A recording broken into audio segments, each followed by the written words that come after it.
Recession is right around the corner. It's always right around the corner. We're going to look at this article from the Federal Reserve Board of San Francisco, which is just a couple years old, actually going on over 3 years old. I love this stuff, man, because it's just, the naysayers, the doomsday prognosticators, anyway, so let's dive into this. This is fantastic. Don't forget to smash the like button. That tells YouTube that you like what we're doing here at the Heritage Wealth Planning YouTube, and you suggest to YouTube algorithm, show it to more people. And of course, comments are always below. So let's say, I always got to think of this question to ask on the front end of the video, is that apparently gets you more engaged. So what would be a good question? Do you think a recession is coming within the next year, by the end of 2019, before the election? Let's just say that. Will a recession come before the election of November 2020? That's a good one. All right, so let's answer that yes or no in the comments. Actually, it would be kind of interesting to see, and by the way, that helps with the YouTube algorithm. All right, so let's talk about this. This is Dateline, February 4th, 2016. Again, the Federal Reserve Board of San Francisco, Economic Research, Glenn Rudebush. Wow, that guy's rude. He wrote this, will the economic recovery die of old age?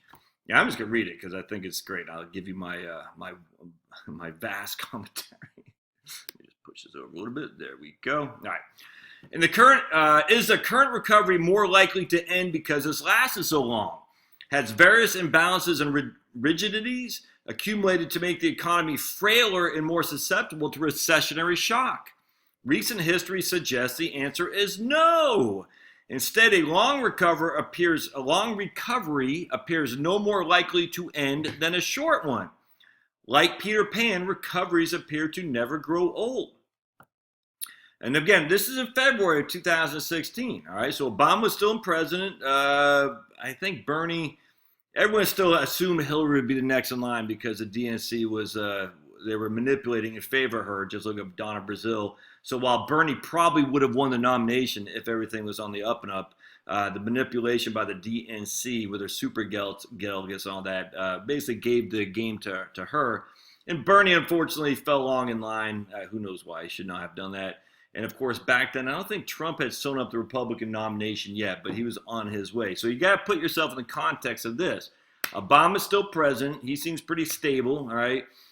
Bernie, while he had some, tapped into a vein of frustration with the Democrats, and Trump was tapped into a vein of frustration with Republicans, it still looked like, the mainstream, or not the mainstream, the powers that be were going to put it for Hillary. I think Jeb was on his way out by then. But Hillary still seemed as as certainly the person going to take over the realm or the helm for the Obama. I think Jeb, but was Super Tuesday was February. I think Jeb was pretty much doomed already by the date of this writing. I can't remember. But anyway, either way, it was over 3 years ago. And recent economic indicators show that the U.S. economic growth have slowed considerably. After adjusting for inflation, aggregate output increased a little during the final 3 months of 2015. Is this the start of a serious stumble by an aging economy with creaky knees? Are we due for a recession, or is a slowdown just part of the normal ups and downs of a healthy, dynamic economy?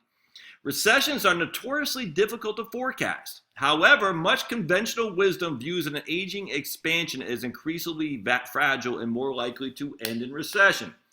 The associated predictions of recession proclaiming it's about time for a downturn have become more prominent lately because the current recovery, which started 6.5 years ago, is relatively long already. And so remember, that's 10 years ago now. For example, Rebecca Jarvis from ABC News asked Janet Yellen about this issue at the most recent FOMC, the Federal Open Market Committee press conference. Jarvis says, historically, most economic expansions fade away after this long. How confident are you that our economy won't slip back in recession in the near term? Janet Yellen said, I think it's a myth that expansions die of old age. I do not think they die of old age. So the fact that this has been a quite long expansion doesn't lead me to believe that its days are numbered. The notion that business expansions are more likely to end as they grow older was especially common before World War II. Gottfried Haberler's 1937 classic synthesis of pre-war business cycle theories devotes an entire section to this topic. Why the economic system becomes less and less capable of withstanding deflationary shocks after an expansion has progressed beyond a certain point. Wow, if that's the title. Whew. Nowadays, they didn't know clickbait back then, I guess. Nowadays, the underlying rationale for this view falls an analogy to human mortality. As the expansion ages, assorted imbalances and rigidities accumulate that hobble the economy and make it more fragile. Thus, the recovery could be jeopardized by ever smaller shocks. It becomes more likely that over time the economy will fall in recession. However, the historical record since World War II does not support this view. The earliest statistical investigation of this issue was by Diebold and this guy, Rudbush, found that post-war expansions were not more likely to end as they endured. This economic letter, what we're reading here, updates that analysis. The results concur with Yellen's view that all else being equal, longer expansions are no more likely to end than shorter ones.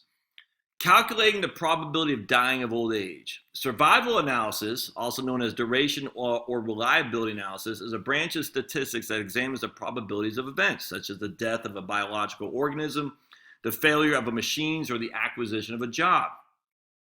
The analysis focuses on such probability changes over time. For example, survival analysis implicitly plays an important role in the used car market.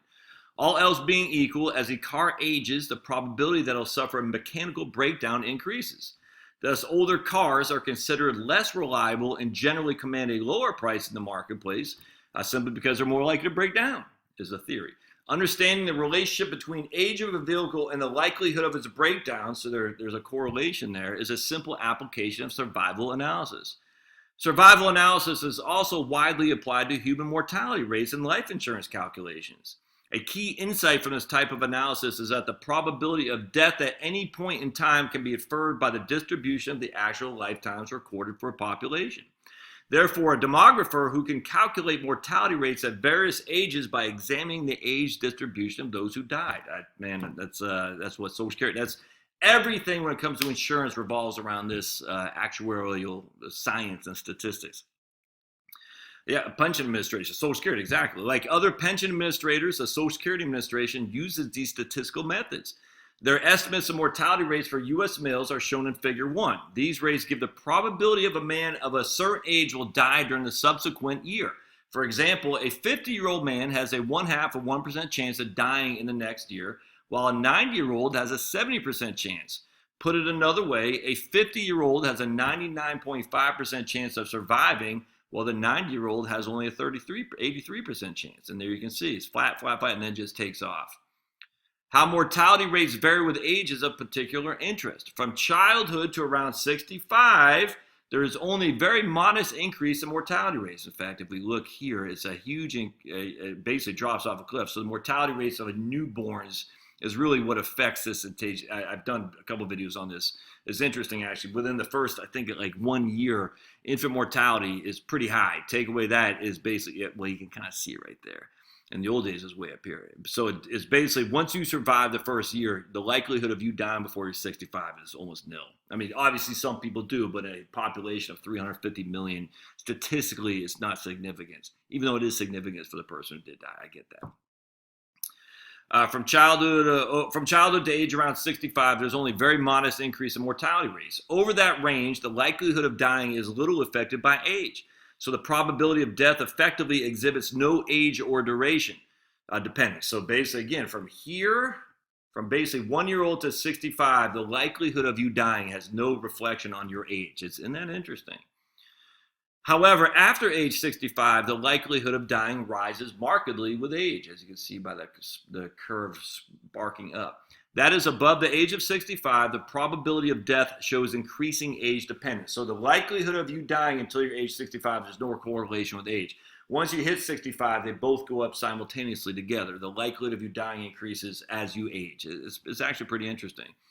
Indeed, after age 107, death in the following year becomes more likely than survival. Of course, as in other contexts, these mortality rates curves are not set in stone. Advances in medicine and public health have allowed people to live longer and caused the the curve and further one to steadily shift to the right for more than a century. Yeah, if you look at the old mortality tables, the curve was kind of going about 48 years old, and then it started rising rapidly. So it's interesting how it's shifted to the right, and I imagine 10 years will probably be over here, about 72 or something like that. So let's talk about economic recoveries. Do they die of old age? The techniques of survival analysis are well suited to investigating the probability that a business expansion will end, as described by Diebold and Rudebush and Cycle in 1991. Sichel, I don't know. In this application, the event predicted is a business cycle peak, which marks the end of the recovery and the start of the subsequent recession. In particular, it will be possible to calculate whether this probability increases with the age of the expansion. The raw data for this calculation are the lengths of past business expansions, similar to human lifetimes used earlier. The duration of expansions in the U.S. since World War II is shown in Figure 2. All right, so since World War II, and here's the duration of post-war expansions.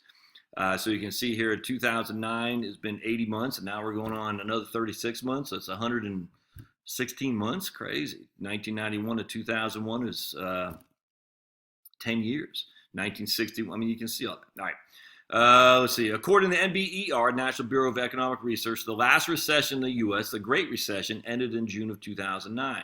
Since then, the recovery has lasted 6.5 years. Now we got to add another 3.5 years now. So that's 10 years, which is substantially longer than the most previous business expansions. This ongoing recovery is shown in red, and the end date is noted in a question mark. Other post-war expansions range from 12 months in 1980 to 1981 to 10 years from the 1990s. Very short expansions, say only 8 months long, are never observed because the NBER requires an upturn in business activity to surpass a minimum of at least a year to be formally designated as an expansion. So here are all the expansions since World War II. I mean, we're talking 1945. And look, we just got tons and tons of years of expansions. The vast majority of time we're in expansion, i.e. growth mode, and a few times we're not, but the vast majority of time we are. I mean, look, we are now at 120 months, that's 10 years. We are now at record. Every month that we go will, for an expansion currently will indicate an increasing the record. All right, that's nuts when you think about it, because 1982 to 1990, we had a tiny little recession that cost George H.W. Bush. It probably would not have cost him his election if he didn't run against Perot, but Perot hated the Bushes for some reason. So 1982 to 2001, that's 20 years of expansion with 6 months or a 3-month recession during the first Iraq War. And then we go 2001, let's see here, to 2007, another expansion. 2007 to 2009 was a recession, a bad one, don't get me wrong, but then 2009 on. I mean, we just had from 1982 till essentially today, we've had 2 recessions. One was minor in 1990, and one was huge in 1990. I guess that's not true. We did have a recession. We've had 3. So from 1980 to today, we've had 3 recessions. One was huge, one was minor, and one was mid-road. And of course, that other one is mid-road, partly is caused by terrorist attacks. So it's just interesting. As in the human mortality study, the statistical techniques of survival analysis can be used to translate these durations into expansion mortality rates. That is, conditional probabilities that an expansion will end in a subsequent month given it's lasted so long already. The dark blue line in Figure 3 shows the estimated mortality rates for post-year expansion. This is the estimated mortality rates for post-year expansion. For example, Figure 3 shows that a 50-month-year-old expansion, so 50-month-year-old expansion has a 2% chance of ending in the next month. Or if this probability is accumulated over the next 12 months, the expansion has about a 23% chance of ending during the next year. All right, so here's a 50-month. So it has a 2% chance of ending in the next month. But if you're going to accumulate between each and every month, that's 2% for each month over 12 months. That's roughly they say 23% chance of ending within the next year. Does that make sense? The calculations take into account the very fact that short expansions are truncated in the data, and that the current recovery is currently going on. So here's a pre-war expansion. So this says, look, if you have a pre-war expansion of 15 months, there's a 40% chance you'll have a recession within the next month. And if you have a pre-war expansion of over 2 years, No, I'm sorry. That's so if you have a pre-war expansion of over 5 years, there's a 25% chance that the recovery will end in the next month. If you have a pre-war expansion of, let's say that's 3 years right there, there's a 12% chance that you have a recession within the next month.